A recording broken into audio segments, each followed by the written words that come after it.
লেবাননের ইসলামী প্রতিরোধ আন্দোলন হিজবুল্লাহ ইসরায়েলের হাইফা বন্দর এবং একাধিক সেনা অবস্থানে মুহুর্মুহু ক্ষেপণাস্ত্র হামলা চালিয়েছে। তাসনিম নিউজের বরাত দিয়ে পার্স টুডে জানিয়েছে, দক্ষিণ লেবাননের মার্কাবা শহরে সদ্য প্রতিষ্ঠিত ইসরায়েলের সামরিক ঘাঁটিতে ও সাজোয়াজানের অবস্থানে তৃতীয়বারের মতো ক্ষেপণাস্ত্র হামলা চালাল হিজবুল্লাহ। এক বিবৃতিতে হিজবুল্লাহ জানায়, ইসরায়েলের সাজোয়া যানগুলো ওয়াদি আল আসাফির থেকে দক্ষিণের আল হারের দিকে এগিয়ে আসছিল, তখন তাদের উপর হামলা চালানো হয়। হামলার ফলে দখলদার ইসরায়েলি বাহিনী পিছু হটতে বাধ্য হয়। এছাড়া হিজবুল্লাহ অবৈধ ইহুদি অভিবাসীদেরকে লেবাননের সীমান্ত থেকে ৫ কিলোমিটার দূরে সরে যেতে বলেছে।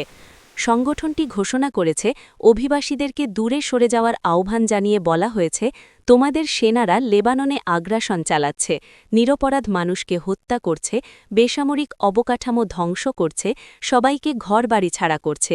এসব অপরাধ বিনা জবাবে পার পাবে না। বিবৃতিতে আরও বলা হয়েছে, অধিকৃত ফিলিস্তিনে ইসরায়েলের সামরিক অবস্থানেও রকেট ও কামানের গোলা বর্ষণ করা হয়েছে। এছাড়া লেবাননের সীমান্তবর্তী আরও অন্তত ৫টি ইসরায়েলি সামরিক অবস্থানেও রকেট ও কামানের সাহায্যে হামলা চালানো হয়েছে। ইসরায়েলে ইরানের নতুন ক্ষেপণাস্ত্র হামলা। ইরান থেকে ছোড়া ক্ষেপণাস্ত্র এগিয়ে আসছে।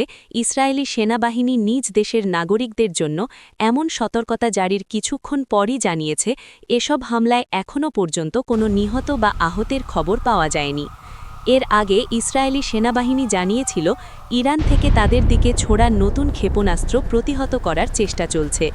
টেলিগ্রামে সেনাবাহিনীর বিবৃতিতে বলা হয়েছে, কিছুক্ষণ আগে ইসরায়েলি সেনাবাহিনী ইরান থেকে ইসরায়েলি ভূখণ্ডের দিকে ছোড়া ক্ষেপণাস্ত্র শনাক্ত করেছে। আরও বলা হয়, এই ধুমকি প্রতিহত করতে প্রতিরক্ষা ব্যবস্থা সক্রিয় রয়েছে। বিবৃতি অনুযায়ী অভ্যন্তরীণ ফ্রন্ট কমান্ড সংশ্লিষ্ট এলাকায় থাকা মানুষের মোবাইল ফোনে সতর্কতামূলক নির্দেশনা পাঠানো হয়েছে। হোম ফ্রন্ট কমান্ড প্রাসঙ্গিক এলাকার মানুষের মোবাইল ফোনে সতর্কতামূলক নির্দেশনা পাঠিয়েছে। অন্যদিকে বার্তা সংস্থা এএফপির খবরে বলা হয়েছে, ইসরায়েলি সেনাবাহিনী ইরানকে ছোড়া ক্ষেপণাস্ত্র শনাক্ত করার ঘোষণা দেওয়ার পর শুক্রবার তেল আবিবে বেশ কয়েকটি বিস্ফোরণের শব্দ শোনা গেছে।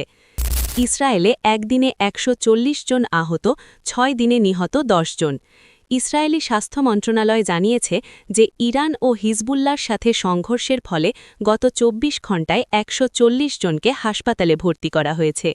আহতদের মধ্যে একজনের অবস্থা গুরুতর, ১৯ জনের অবস্থা মাঝামাঝি পর্যায়ের এবং ১১৪ জন সামান্য আহত। এছাড়া ৪ জন আতঙ্কজনিত সমস্যায় ভুগছেন এবং ২ জনের চিকিৎসা নিয়ে এখনও মূল্যায়ন চলছে।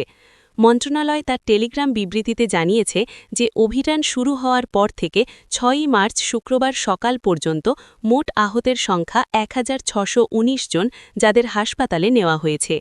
ইসরায়েলি অ্যাম্বুলেন্স সার্ভিস জানিয়েছে, যুদ্ধের প্রথম সপ্তাহে ৫০২ জন আহত ব্যক্তিকে হাসপাতালে নেওয়া হয়েছিল। তারা আরও জানায়, ক্ষেপণাস্ত্র আঘাতের স্থানে ১৩৮ জন আহত হন, যাদের ১০ জন মারা যান। এছাড়া ২ জন গুরুতর আহত, ৬ জন মাঝামাঝি আহত এবং ১২০ জন সামান্য আহত। এছাড়া ইসরায়েলি সেনাবাহিনী এক বিবৃতিতে জানিয়েছে, দক্ষিণ লেবাননে এক যুদ্ধে একজন অফিসার এবং একজন সৈনিক আহত হয়েছেন। বিবৃতিতে বলা হয়েছে, দক্ষিণ লেবাননে যুদ্ধে গিভাটি ব্রিগেডের একজন অফিসার গুরুতর আহত হন এবং একই ব্রিগেডের একজন সৈনিক মাঝামাঝি পর্যায়ে আহত হন। ইসরায়েলের প্রধান সবচেয়ে বড় ও ব্যস্ত আন্তর্জাতিক বিমানবন্দর বেন গুরিয়নে ইরানের ক্ষেপণাস্ত্র আঘাত হেনেছে বলে খবর দিয়েছে ইসরায়েলি সাংবাদিক মাধ্যমগুলো। তবে এ বিষয়ে এখনও পর্যন্ত ইসরায়েলি সেনাবাহিনীর পক্ষ থেকে কোনো মন্তব্য করা হয়নি। ইরানে যুদ্ধের প্রথমবার B-2 বিমান থেকে বোমা ফেলল যুক্তরাষ্ট্র।